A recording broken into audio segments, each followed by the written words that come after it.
Bismillahirrahmanirrahim. Assalamualaikum warahmatullahi wabarakatuh. Perkenalkan, nama saya Sri Rahma Elvia dengan NIM 1801020098.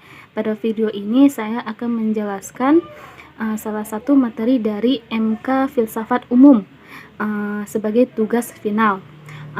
Kata filsafat itu berasal dari 3 bahasa. Dalam bahasa Arab disebut sebagai falsafah yang artinya hikmah. Dalam bahasa Inggris disebut filosofi. Dan dalam bahasa Yunani disebut filosofia. Filosofia terdiri dari 2 kata, yaitu philo dan sophia.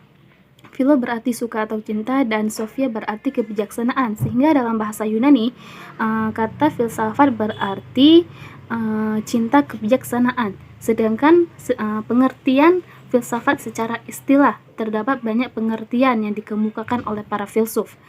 Seperti menurut Plato, filsafat adalah ilmu yang mencoba untuk mencapai pengetahuan tentang kebenaran yang sebenar-benarnya. Dan menurut Aristoteles, filsafat adalah ilmu pengetahuan yang meliputi kebenaran, yang berisi ilmu estetika, logika, etika, politik, ekonomi, dan estetika.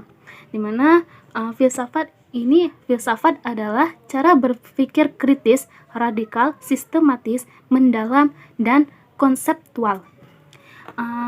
Periodisasi filsafat ada beberapa, yaitu filsafat Yunani, filsafat abad pertengahan, filsafat Islam, dan filsafat modern. Selain itu ada juga filsafat Cina dan India, tetapi filsafat Cina dan India tidak termasuk ranah filsafat karena keduanya itu tidak rasional, cenderung lebih ke mitos. Dan pada video ini saya akan menjelaskan mengenai filsafat Yunani. Sejarahnya, orang-orang yang hidup pada abad ke-6 sebelum Masehi memiliki suatu kepercayaan bahwa segala sesuatunya itu harus diterima sebagai suatu kebenaran berdasarkan mitos atau dongeng-dongeng, yang artinya bahwa suatu kebenaran yang berdasarkan akal pikiran itu tidak berlaku. Yang berlaku itu hanyalah suatu kebenaran yang berdasarkan mitos atau dongeng-dongeng. Kemudian setelah abad ke-6 sebelum Masehi mulai muncul ahli pikir yang menentang mitos, di mana mereka menginginkan pertanyaan mengenai misteri alam semesta dengan jawaban yang dapat diterima oleh akal. Dan karena inilah secara perlahan mulai bangkit pemikiran yang menggunakan akal, dan secara perlahan juga meninggalkan hal-hal yang bersifat metodologi. Ada 3 faktor yang menjadikan filsafat Yunani ini lahir. Faktor pertama karena seperti kita ketahui, Yunani ini kaya akan mitos, di mana mitos dianggap sebagai awal dari upaya seseorang dalam mengerti sesuatu. Kemudian mitos-mitos tersebut kemudian disusun secara sistematis untuk terlihat rasional, sehingga mulai muncul mitos yang selektif dan rasional. Faktor kedua yaitu karya sastra Yunani yang dianggap sebagai pendorong lahirnya filsafat Yunani. Salah satunya seperti karya Homerus, di mana karyanya itu berperan sangat penting bagi kehidupan bangsa Yunani pada saat itu karena mengandung nilai-nilai edukatif. Kemudian yang faktor ketiga yaitu pengaruh ilmu-ilmu pengetahuan yang berasal dari bangsa Babilonia di lembah Sungai Nil.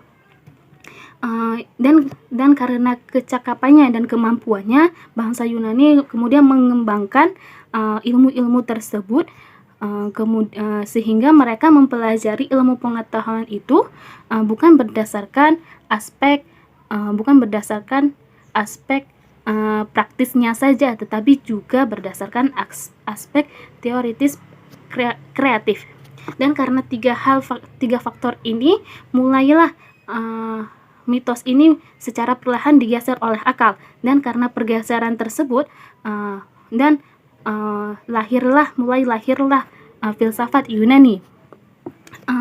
Filsafat periode Yunani kuno ini juga disebut dengan filsafat periode Yunani kuno ini juga disebut sebagai periode filsafat alam. Hal ini dikarenakan pada periode ini ditandai dengan munculnya ahli fikir alam, di mana arah serta perhatian pemikirannya itu kepada alam sekitarnya.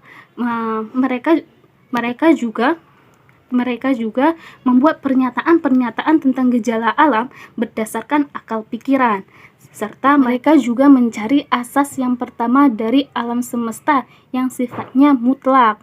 Karena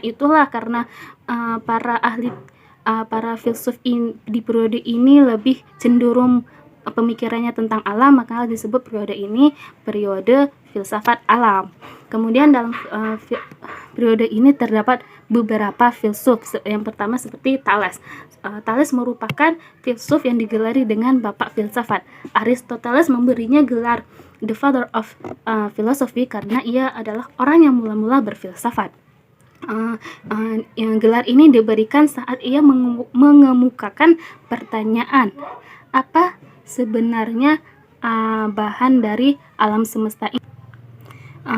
Dan terlepas dari apapun jawabannya itu, pertanyaan ini sukses membuat nama Thales naik dan menjadi seorang filsuf pertama. Selain itu, Thales juga mengembangkan filsafat alam semesta dengan mempertanyakan asal mula, sifat dasar serta struktur komposisi alam semesta.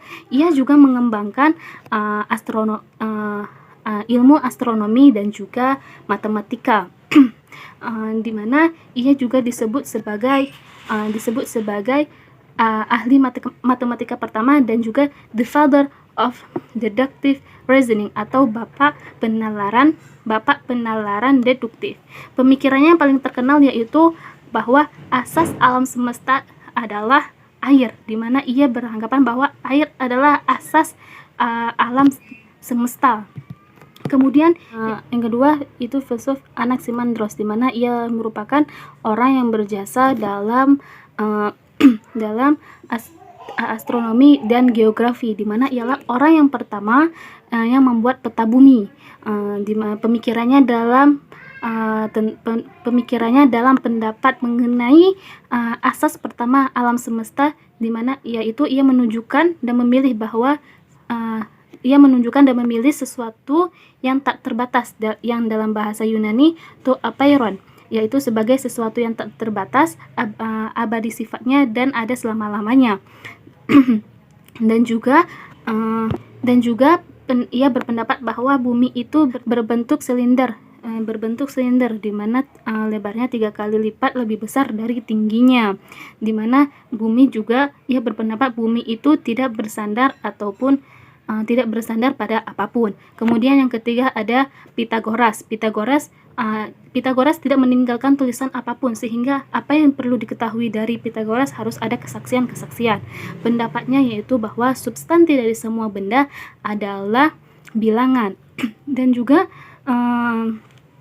di mana Pythagoras ini dikenal sebagai ahli ilmu pasti, ahli musik dan juga ahli matematika. Kemudian filsuf yang keempat yaitu Xenophanes.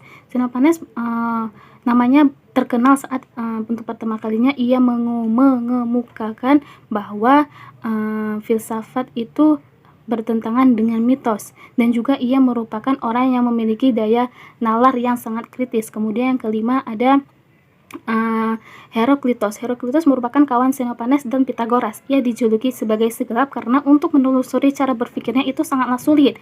Dan pemikirannya yang terkenal yaitu filsafat menjadi. Ia mengemukakan bahwa segala sesuatu itu sedang menjadi dan akan berubah, di mana segala sesuatu yang ada itu tidak tetap, selalu berubah. Begitu pula dengan alam semesta ini tidak tetap dan akan berubah.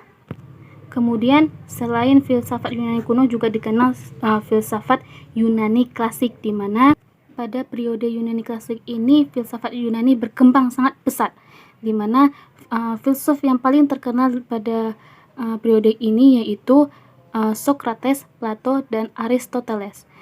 Demikian penjelasan dari saya, lebih dan kurang saya mohon maaf. Assalamualaikum warahmatullahi wabarakatuh.